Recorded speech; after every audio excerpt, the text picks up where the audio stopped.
Bonjour mes amis, et bienvenue au Pendu dans la Lune. If this is your first time here, welcome. Thank you for coming. I'm pleased to meet you. If you've been here before, thank you for returning. I'm truly honored. Friends, if you are a returning visitor, you probably knew from my attempt at a French introduction that this is an episode of my series in which I use Tarot de Marseille to answer a question that evolves from my larger video using Rider-Waite Smith cards and an oracle deck.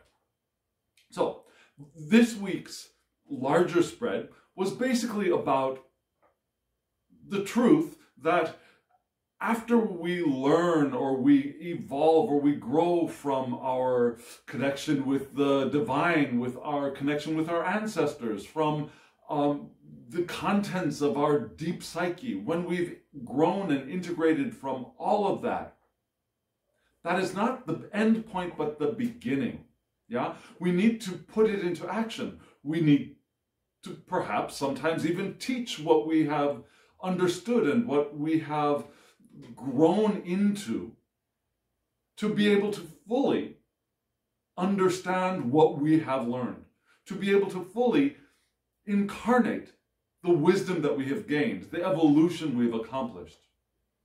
It was a very, I thought, very interesting spread. And if you're interested in seeing that full spread, I'll have a card up here that you can click and go see the larger spread for this week.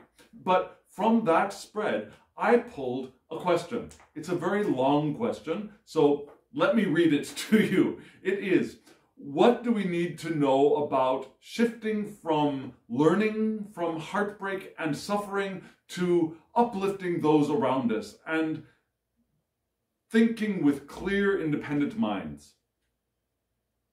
Don't worry, I'll put a title card in the video in just a little bit so you can see that full question.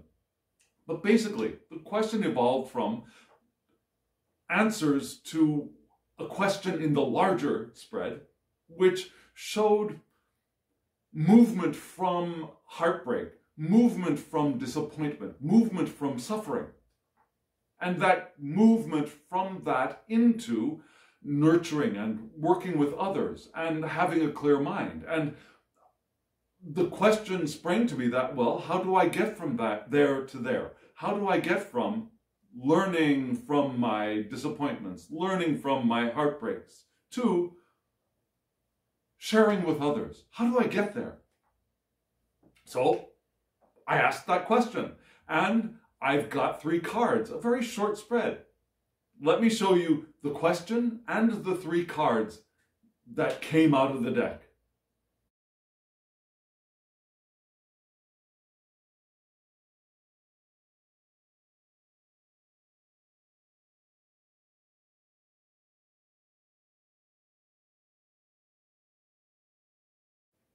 Now, this deck is called, I'm trying to remember, Véritable Tarot de Marseille. It's translated into English, it's the real Tarot de Marseille, Tarot of Marseille. I believe it's published in Canada, and it's still available. It's an interesting deck. It's glossy. It's a kind of hybrid deck of type 1 and type 2 a little bit. It goes its own way a little bit as well. But it's a very nice, modern, easy to shuffle, Rider-Waite Smith, Tarot de Marseille deck. But again, a very modern redrawing.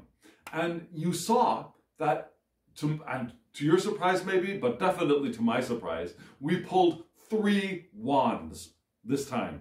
3 wands. That was surprising to me. And also surprising to me, now you noticed that I shuffled in reversals, right? The first card, the Chevalier de Bâton, the Knight of Wands, is upside down. It's reversed. As I was shuffling, as I was preparing to shuffle, yeah, I shuffled in the concept that court cards, when reversed, would refer to us. Court cards, when upright, would refer to other people. Only one court card showed up, and it's reversed, so it refers to us. Now, I won't take credit for this technique. This is something that I picked up from Tom Benjamin, and I'll leave a link to his channel down below because he's a great resource. I might be able to find the video that I got this idea from. If I do, I'll put that in the link. If not, I'll just put a link to his channel. It's a helpful technique if you do shuffle in reversals because you get a clearer sense of the people that appear. Now, court cards are generally people cards, right? The people that appear, are they the seeker, the querent, or are they other people? And in this case, the seekers, the querents, are us. Yeah? Those of us who are here attending and participating in this video are all the querents, the seekers. And if it had been upright, it would have been the other people in our lives. Just so you know. So we've got the Knight of Wands, the Chevalier de Bâton in reverse. Then we had the Seven of Wands, and then we had the Nine of Wands. Very wandsy layout here. I could have picked a card, I suppose, to go to the other side of the Knight, because the Knight in this reverse position was facing away from the other cards. But I'm going to go with us looking at the past because of this question. So what do we have? We've got, let's start out with the Knight. Let's start out with us. Moving again from what we've learned from our heartbreak and our suffering, and wanting to move into being able to nurture and share with others. How do we do that? Again, we start with us, the Knight. The Knight, in this case, even though it's reversed, is looking to the past and also looking to their wand. Yeah? So the Chevalier de Bâton is the card of action. Probably the primary card of action to me. Card of adventure and fearlessness. It's the card of sexual and creative energy and at one with one's energy. Have you ever felt that time when you had energy but you were disconnected from it? You didn't know what to do with it, where to go with it. It felt uncomfortable. Yeah, that's a sensation of not being at one with one's energy. Being at one with your energy is when you're immersed in it, when it vitalizes us, when it enlivens us, when it moves us to act. The Chevalier de Bâton is also the card of channeled instinct. Yeah, the wands to me are also the cards of instincts. Wands to me are passion, creativity, sexuality, and instinct. All of those things are wands. They're the fire for me. Sometimes they could also be spirit. Yeah, the fire of spirit, the flame of the divine. But here, we're thinking, I think, of the fire of passion, the fire of instincts which move us forward. And creativity, of course. So we've got all of that in the Knight of Wands.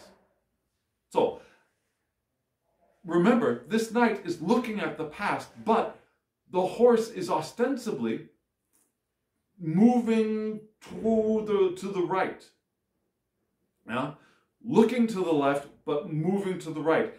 The horse is about to perhaps maybe turn this way or keep going this way. We don't know exactly. Yeah, we're still kind of unsure. Which way are we going to go? Are we going to focus on the past, or are we going to move into the future? And I think this card is also reminding us that here is the point when we have that choice. Are we going to keep focusing on the heartbreak and the suffering that we've experienced? Or are we going to shift our gaze towards the direction we want to be moving in?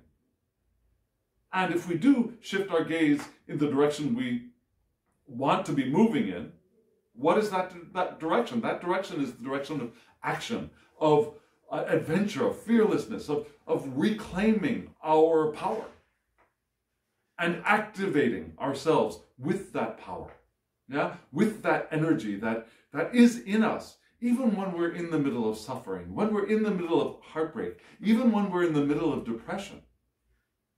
It doesn't feel like we have any power, right? We feel powerless. We feel unable, incapable. But that's not because we don't have any power. It's because we're resisting our power. We're resisting what we have, and that wears us out, that wears us down. And I'm not going to say, well, all you have to do is whatever. Yeah, it's not so simple as that. And that's why the question is, how do we move from heartbreak into helping? It's not that question. It's how do we move from what we have learned from our heartbreaks and suffering? Yeah, there's already been a step of healing going on. Now, there's already been that step of moving away from heartbreak into understanding, into evolution. So we've accomplished that much at the beginning of this question. And if you're in a place right now that you have not accomplished that, you haven't started thinking of what's the next step, you're still in that suffering, you're still in that pain, then healing is still first required. And perhaps reaching out to someone to help with that. Yeah? Counseling is a wonderful thing. Getting help is a wonderful thing. Because this is a co-creative experience.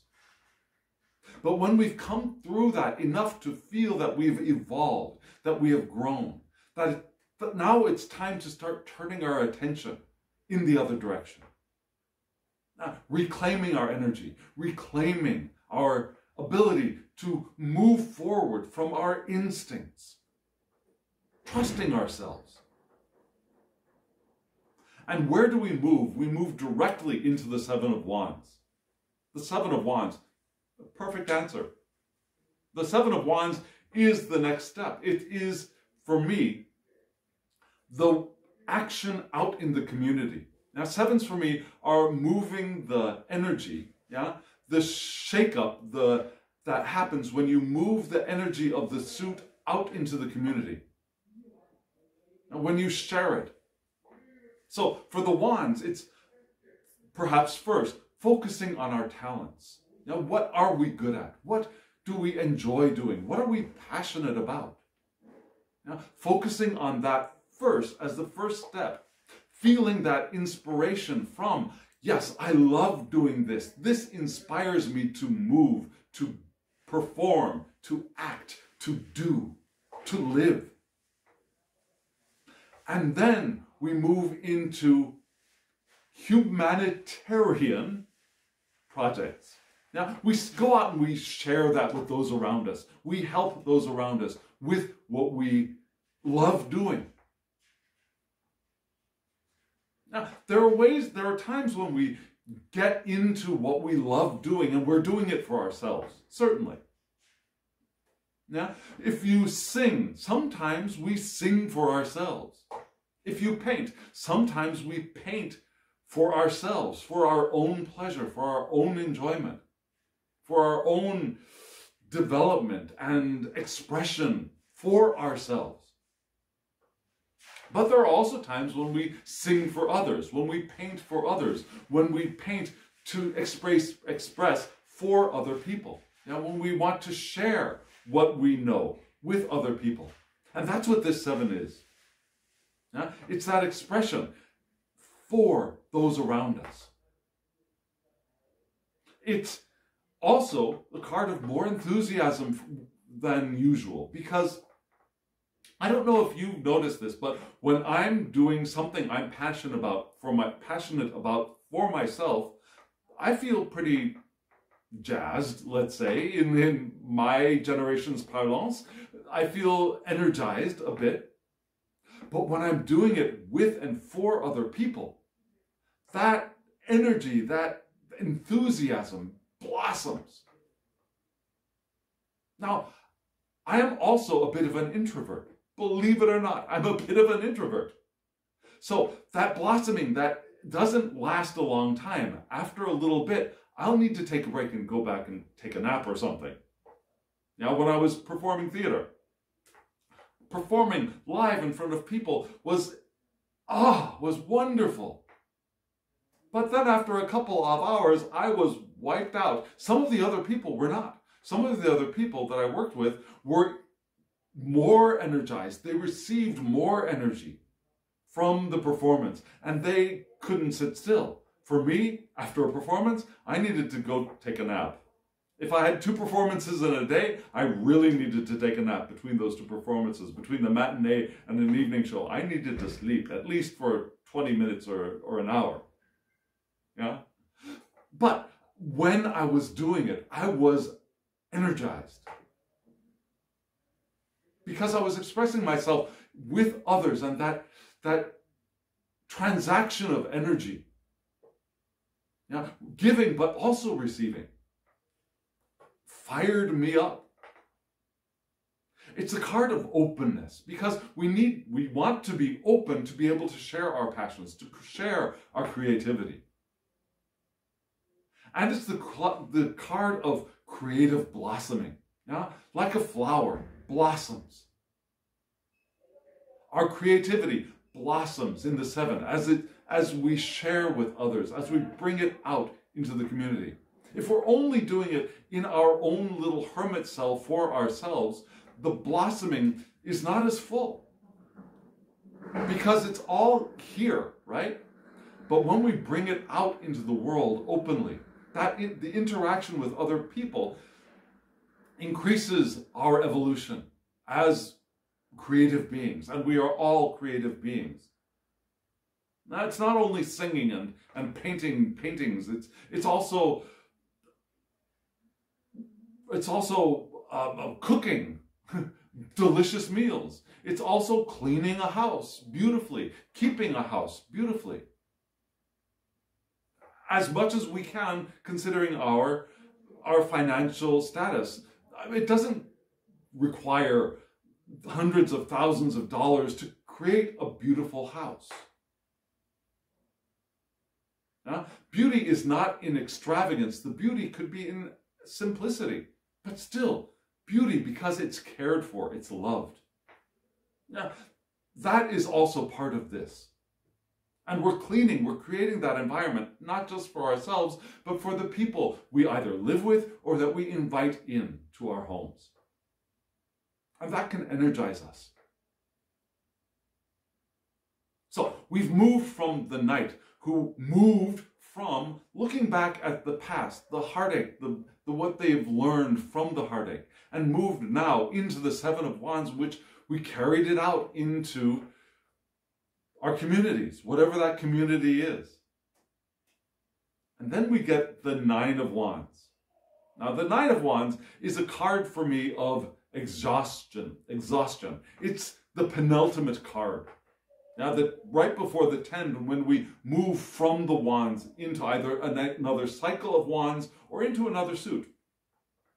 The 9 of Wands is, after all the energy of the 8, it's the exhaustion. It's lack of motivation. Now, it's that energy which has broken down. So, are we being told to break down, to lose our energy? No. I think really the answer to our question was the first 2 cards. Now, first, we get back in touch with our instinct, our creativity, we unite with our own energy, and we move it forward into the community. We share with the community. We open up to the community. The third card is but be careful.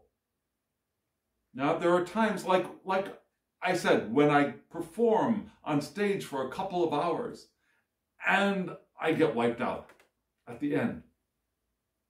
The 9 here, I think, is a warning card. Not a, you be careful or you're going to be in big trouble, but just be aware.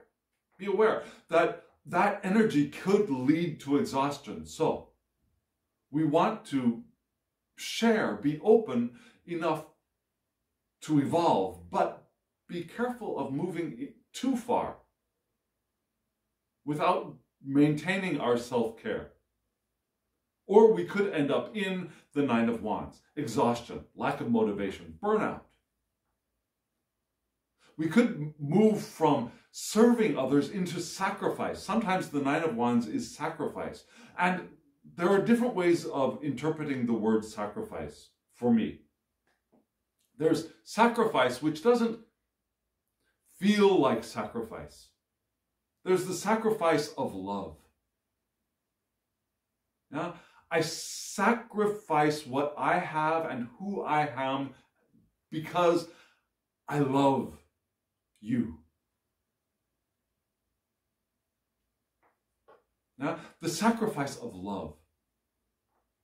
There's another kind of sacrifice. There's the sacrifice of, I will give up, I will suffer for you. Now, the suffering sacrifice. And there is the potential of that Seven of Wands, now, giving and sharing, moving into suffering sacrifice, which is not the direction I think we want to move in. We want to prevent ourselves from going into the Nine of Wands, if we can. And if we do, then we might experience a heartbreak and suffering, and we might grow from that. True. It's not the end of the world if we do end up moving into the Nine of Wands, if we do end up overdoing it or moving into a negative direction. But if we're aware, we can maintain our self-care so we don't get that far.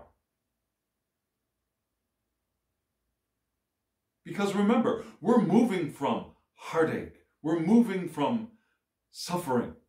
We've learned, we've grown, we're ready to move on, but we're still perhaps a little tender. Even when we're open and we're sharing with other people, there's still probably some healing that needs to take place. And sharing is part of that healing process.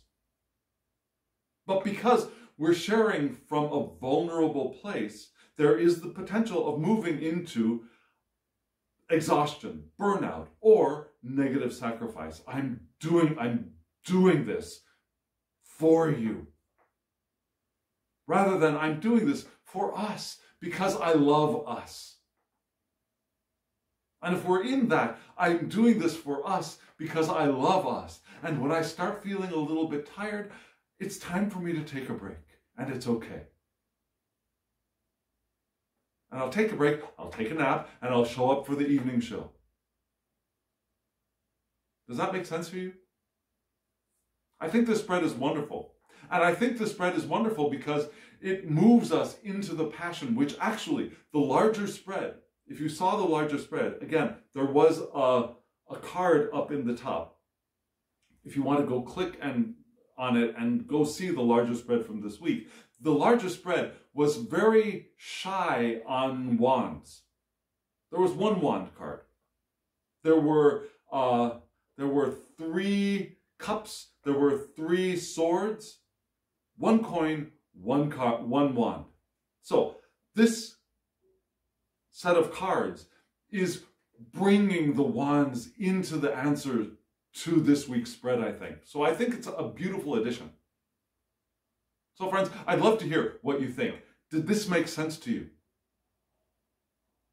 Is it a helpful thing for us to know, to remember? Let me know in the comments below. And friends, hit the like button if you liked this, or if you got anything from it, or if you're still here listening. Subscribe to my channel if you are new and you have not subscribed yet, and remember to hit the alarm bell so you get notifications of when I upload videos. And share this with anyone who you think might benefit from this. Yeah, share it to other platforms if you like. I'd be very happy. And if you're interested in a reading, I'll have my Instagram link down below in the description box. Hop on over to Instagram and let me know that you want a reading and we can work something out. And comment below. I'd love to hear from you, friends. I truly would. So, friends, now, as always, I wish you love, joy, well-being, and pure awareness. Thank you.